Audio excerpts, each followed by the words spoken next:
어, 헤롯은 사도 야고보를 죽인 후에 이래 백성들이 아주 기뻐하는 것을 보고서 내친김에 그 교회의 수장 베드로 사도까지 잡아다가 명절 곧 무교절이 끝나면 그 백성들 보는 앞에서 그를 죽여서 자기의 정치적인 입지를 백성들 앞에 확실히 이렇게 확실하게 하려는 계획을 가지고 있었죠. 그러나 처형하려고 하던 그 전날 밤에 베드로가 이제 감옥에서 이제 천사의 도움으로 빠져나갔죠. 그래 그 다음 날 베드로가 사라졌음을 깨달은 후에 큰 소동이 일어났고 헤롯은 베드로를 샅샅이 찾았지만 끝내 찾을 수 없었기에 책임 추궁을 위해서 감옥을 맡은 파수꾼들을 신문하여 죽이라 했습니다. 그리고 처형을 했죠. 이런 곤혹스러운 일을 당한 헤롯은 잠시 예루살렘과 거리를 두기 위해서 예루살렘 북서쪽에 있는 항구 도시 가이사랴로 내려갑니다. 예루살렘에 있는 헤롯 아그리파 1세가 갑자기 가이사랴의 왕궁으로 내려간 이유에 대해서는 로마의 역사가 요세푸스가 밝혀주고 있는데요. 요세푸스가 기록한 유대 고대사에 의하면 헤롯은 그때 로마 황제 글라우디오가 영국 원정에서 승리하고 귀환하는 것을 축하하는 그런 축제에 참여하기 위해서 가이사랴로 갔던 것입니다. 헤롯이 로마 황제에 의해서 임명된 분봉왕이었던 것인 만큼 로마 황제를 위한 축제를 개최하고 참석하는 것은 분봉왕의 당연한 또 그 중요한 업무였습니다. 그리고 그가 그곳에서 다루어야 할 사안이 하나 있었는데 그것은 두로와 시돈 사람들에 관한 것이었습니다. 20절 말씀 보시면 헤롯이 두로와 시돈 사람들을 대단히 노여워하니 그들의 지방이 왕국에서 나는 양식을 먹는 까닭에 한 마음으로 그에게 나아와 왕의 침소 맡은 신하 블러스들을 설득하여 화목하기를 청한지라. 지중해 북쪽 연안에 자리 잡고 있던 이 페니키아의 두로와 시돈은 무역 항구 도시이기 때문에 무역으로 먹고 사는 거죠. 그래서 양식은 다른 곳에서 이게 수입해서 의존해서 살아가고 있었는데 인근 특히 이스라엘에 의존하고 있었습니다. 그런데 어찌된 영문인지 두로와 시돈에 대해서 적개심을 품은 헤롯이 그 지방에 대한 식량 공급을 갑자기 중단해 버려요. 하루아침에 식량난의 위기에 봉착한 두로와 시돈의 지도자들은 헤롯 왕국의 내실 집사였던 블라스도를 이제 매수해서 헤롯 왕과의 관계를 회복하려고 이제 갖은 노력을 씁니다. 그 와중에 헤롯은 로마 황제를 위한 축제에 참석하기 위해서 가이사랴에 왔고, 가이사랴 북쪽으로 좀 더 올라가면 이제 페니키아의 두로와 시돈인데, 이 두로와 시돈 사람들에게 이 블라스도를 통해서 그 정보가 이제 전해지게 되죠. 21절에서 23절 말씀 보시면 헤롯이 나를 택하여 왕복을 입고 단상에 앉아 백성에게 연설하니 백성들이 크게 부르되 이것은 신의 소리요 사람의 소리가 아니라 하거늘 헤롯이 영광을 하나님께로 돌리지 아니하므로 주의 사자가 곧 친히 벌레에게 먹혀 죽으니라. 헤롯이 나를 택해서 왕복을 입고 위엄을 갖추어 백성들 앞에서 일장 연설을 합니다. 그때 군중들이 헤롯에게 열광적으로 환호와 지지를 또 찬사를 보내죠.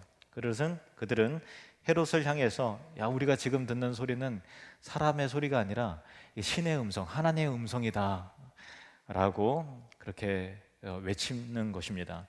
물론 그들 가운데 대부분은 헤롯의 환심을 사기 위해서 두로와 시돈에서 몰려온 박수부대가 있었기 때문에 그들의 환호와 찬사 속에 진실이 담겨 있을 리가 없고 어쨌든 헤롯의 기분을 좋게 해서 자기들이 원하는 것을 얻으려고 하는 그런 계획이었죠. 그런데 이제 헤롯은 자신을 신 곧 하나님이라 칭송하는 그들의 환호와 찬사를 당연한 듯 즐기는 거죠. 그에게 하나님은 안중에도 없었습니다. 그 자신이 이미 하나님의 자리에 앉아 마치 자신이 줄인 자에게 긍휼과 자비로 양식을 베푸는 신의 위치에 있는 것 같이 영원 불멸의 신인 것처럼 그렇게 행세했던 것입니다. 그리고 그 결과는 너무나도 비참했습니다. 스스로 하나님이 된 그를 하나님의 사자가 치자 그는 곧 벌레에게 먹혀 죽어버리고 말았습니다. 이 벌레가 어떤 종류의 벌레인지 또 그의 죽음의 의학적인 그 병명이 내용이 어떤 것인지 학자들마다 의견을 달리하지만 그중 하나는 이 벌레는 요즘 용어로 이제 세균이라고 보는 견해가 있어요. 그래서 그렇다면 헤롯은 급성 세균 감염으로 죽었다는 것이 됩니다. 이미 언급한 당시 로마의 역사가 요세푸스의 그 기록에 의하면은 이날 헤롯은 은실로 짠 왕복을 입고 있었는데 떠오르는 햇볕을 아침 햇볕을 받아서 아주 찬란하게 빛이 나서 무대에 조명이 붙이면 막 반짝반짝 빛나듯이 그렇게 헤롯을 돋보이게 했다고 합니다. 그리고 사람들이 이 소리는 사람의 소리가 아니라 신의 소리라는 칭송을 즐기면서 연설을 하다가 갑자기 복통을 일으키며 그 자리에서 쓰러지고 말았는데 놀란 측근들이 황급히 왕궁으로 옮겼지만 고통 속에 사경을 헤매던 헤롯은 불과 닷새 만에 숨을 거두어 버리고 말았는데 그의 나이 54세, 통치 7년 차, 그리고 AD 44년 가을이었다고 그 당시 요세푸스 역사가에 의해서 기록되어 있습니다. 사도행전의 기록자인 누가는 이 헤롯의 죽음에 대해서 헤롯이 영광을 하나님께로 돌리지 아니하므로 주의 사자가 곧 친히 벌레에게 먹혀 죽으니라 하고 기록을 합니다. 스스로 하나님이라 착각하는 교만 때문에 하나님의 심판이 임한 것이라고 그렇게 말하는 것이죠. 더 나아가 헤롯이 교회와 교회의 지도자들을 박해한 그 죄에 대한 심판이었다라는 것입니다.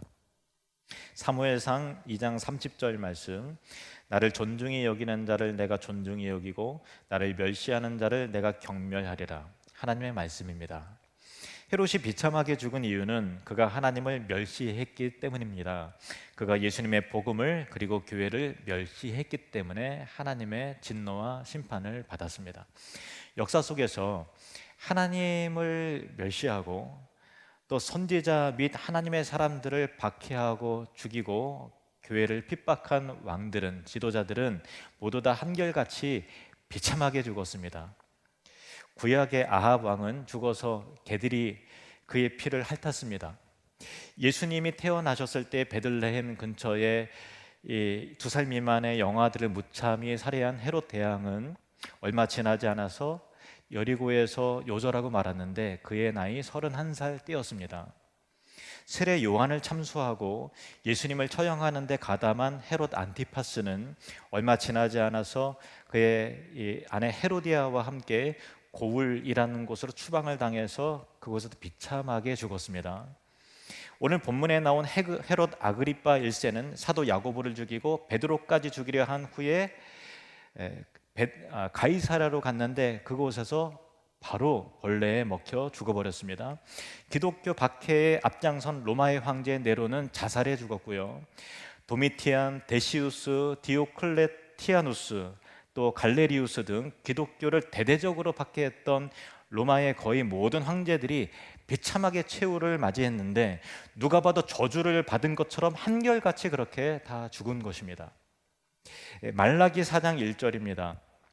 만군의 여호와가 이르노라 보라 영광로 불같은 날이 이르리니 교만한 자와 악을 행하는 자는 다 지푸라기 같을 것이라 그 이르는 날에 그들을 살라 그 뿌리와 가지를 남기지 아니할 것이로되. 하나님께서는 스스로 하나님의 자리에 앉은 교만한 사람과 자신의 욕망을 위해서 온갖 불의를 서슴지 않는 악한 사람과 교회를 박해하는 자들을 용광로의 불이 지푸라기를 태우듯이 뿌리채 살라버리시는 진노와 심판에 두려우신 하나님이시라는 것입니다. 이 오늘 본문을 통해서 또 한 가지 생각해야 할 부분은 헤롯이 벌레에게 먹혀 죽었다라고 하는 부분의 또 다른 해석인데요. 이 벌레가 헤롯을 죽게 한 어떤 한 가지 어떤 이유와 수단의 의미로 해석되는 것이 보편적인 해석이지만 다른 의미로도 그 해석이 가능합니다. 그것은 헤롯이 죽었고 벌레의 먹이가 되었다라는 해석이에요. 즉 아무리 가장 강력한 권세자이고 자신이 신인 것처럼 행세했지만 결국은 죽어서 벌레 곧 구더기의 먹이가 되었다라는 것이죠. 우리는 헤롯의 이 비참한 죽음을 통해서 인간의 존재와 그 결말에 대해서 생각해 보지 않을 수 없습니다. 아담과 하와가 하나님처럼 될 수 있다는 뱀의 말을 듣고 스스로 교만해져서 죽음에 이르게 되었는데 하나님은 그에게 너는 흙이니 흙으로 돌아갈지니라 라고 하셨습니다. 사람이 죽어서 흙으로 돌아가는 과정 속에 사람이라면 그의 신분의 높고 낮음과 상관없이, 그의 나이 많고 적음에 상관없이, 그의 재물의 규모와 상관없이 누구나 다 구더기의 먹이가 되고 벌레에게 먹혀 죽는 것이라는 것입니다. 이것이 하나님을 떠난 우리 모든 인간에게 내려진 죄와 죽음의 형벌인 것입니다. 하나님께서는 그 죄의 형벌에서 우리를 구원하시기 위해서 예수 그리스도를 이 땅에 보내셨습니다. 그리고 예수님이 우리의 모든 죄를 친히 짊어지시고 십자가에 우리를 대신하여 못 박혀 죽으셨습니다. 그러나 그분은 모든 인생과 같이 벌레에게 먹히지 않으시고 사흘 만에 다시 살아나심으로 부활하셨고 구원의 첫 열매가 되신 것입니다. 고린도전서 15장 20절 말씀입니다. 우리 함께 읽겠습니다. 그러나 이제 그리스도께서 죽은 자 가운데서 다시 살아나사 잠자는 자들의 첫 열매가 되셨도다. 아멘. 첫 열매라 함은 다음 열매에 대한 예고이죠. 첫 번째 열매가 포도라면 두 번째, 세 번째 열매도 똑같이 포도임을 아무도 의심할 사람은 없습니다. 사과도 마찬가지고 복숭아도 마찬가지일 것입니다. 그러므로 부활의 첫 열매이신 예수 그리스도를 통해서 우리도 부활과 영생에 대한 믿음과 소망과 확신을 갖게 되는 것입니다. 고린도전서 15장 21절 22절 말씀입니다. 사망이 한 사람으로 말미암았으니 죽은 자의 부활도 한 사람으로 말미암는도다. 아담 안에서 모든 사람이 죽은 것 같이 그리스도 안에서 모든 사람이 삶을 얻으리라. 아멘. 이것이 하나님이 약속하신 복음 곧 생명의 말씀의 그 내용인 것입니다. 그래서 성경은 교만한 헤롯을 향한 철저한 하나님의 심판, 그리고 그의 허망하고 치욕스러운 죽음과 대비된 꺼지지 않고 살아있고 생명력 있는 하나님의 말씀에 관하여 말합니다. 자, 사도행전 12장 23절 24절 말씀 함께 읽겠습니다. 헤롯이 영광을 하나님께로 돌리지 아니하므로 주의 사자가 곧 친히 벌레에게 먹혀 죽으니라. 하나님의 말씀은 흥왕하여 더하더라. 아멘.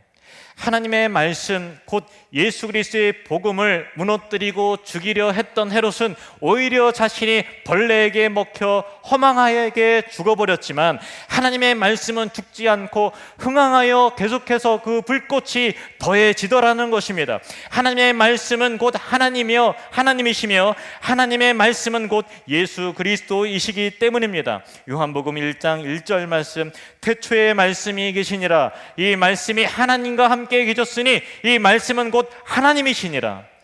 요한복음 1장 14절 말씀, 말씀이 육신이 되어 우리 가운데 거하심에 우리가 그의 영광을 보니 아버지의 독생자의 영광이요 은혜와 진리가 충만하더라. 아멘. 기독교의 역사는요, 이 하나님의 말씀이 흥황하는 역사입니다. 세상은 교회를 멸하려고 하고, 세상은 하나님의 말씀을 어떻게든 없애려고 하고, 복음 증거를 가로막으려고 하지만 하나님의 말씀과 교회는 계속해서 흥황하여 더해지더라는 것입니다. 코로나로 인해서 예배에 어려움을 겪는 것은 분명한 사실입니다. 그리고 성도의 교제도 단절된 것이 사실입니다. 그러나 여러분, 전 세계적으로 하나님의 말씀은 인터넷을 통해서, 방송을 통해서, 유튜브를 통해서 더욱더 흥황함으로 퍼져나가고 있다는 것을 여러분 기억하시길 바랍니다. 하나님은 이 시대의 문명까지도 다 사용을 하십니다. 이것은 우리 인간의 지혜와 열심으로 그리되는 것이 아니라 하나님의 말씀은 그 스스로가 살아있고 생명력이 있기 때문에 흥황하여 더해지는 것입니다. 통치자들의 핍박과 복음의 악조건과 인간의 나약함과 무능함, 그리고 심지어는 교회의 어리석음이 있다 할지라도, 우리의 무능이 있다 할지라도 복음은 지금까지 흥황하여 더해졌습니다. 앞으로도 그럴 것입니다. 하박국 2장 14절 말씀 함께 읽겠습니다. 이는 물이 바다를 덮음같이 여호와의 영광을 인정하는 것이 세상에 가득함이니라. 아멘. 저는 이 약속의 말씀이 그대로 성취될 줄로 믿습니다. 하나님의 말씀이 흥황하여 더해짐으로 여호와의 영광을 인정하는 민족과 열방과 백성들이 마치 물이 바다를 덮음과 같이 온 세상에 편만하여지고 가득해질 것이라는 것입니다.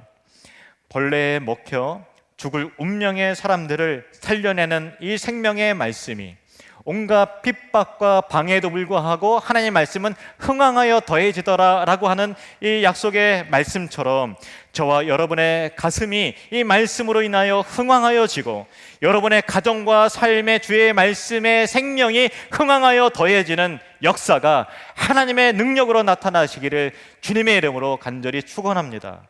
기도하시겠습니다.